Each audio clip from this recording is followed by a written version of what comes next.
ট্রাম্পের সামনে খোলা রয়েছে তিনটি পথ: ইরানে হামলা, অবরোধ নাকি পূর্ণ যুদ্ধ। মধ্যপ্রাচ্যের আকাশে যেন এক ঘোর অমানিসা ঘুরপাক খাচ্ছে। ডোনাল্ড ট্রাম্প এখন ইরানের বিরুদ্ধে পরবর্তী পদক্ষেপ ঠিক করতে একাধিক বিকল্প বিবেচনা করছেন।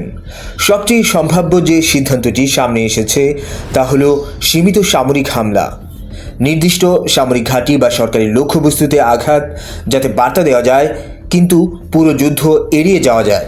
এর পাশাপাশি আলোচনায় আছে আরও ভয়ঙ্কর এক পরিকল্পনা, একটি পূর্ণমাত্রার বোমা হামলা।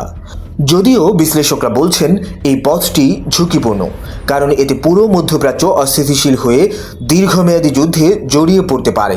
আরেকটি কৌশলও গুরুত্ব পাচ্ছে: নৌ অবরোধ, বিশেষ করে স্ট্রেইট অব হরমুজ ঘিরে চাপ তৈরি করে ইরানের অর্থনীতিকে দুর্বল করার পরিকল্পনা। একই সঙ্গে ওয়াশিংটন তার মিত্র দেশগুলোর উপর চাপ বাড়াচ্ছে, যাতে তারা এই সংঘাতে আরও সক্রিয় ভূমিকা নেয়। সব মিলিয়ে এখন সিদ্ধান্তের মোড়ে দাঁড়িয়ে যুক্তরাষ্ট্র। এখন প্রশ্ন, এই সিদ্ধান্ত কি সীমিত থাকবে নাকি শুরু হবে নতুন এক বড় যুদ্ধ, যেটি বিশ্বকে নিয়ে যাবে তৃতীয় বিশ্বযুদ্ধের দিকে?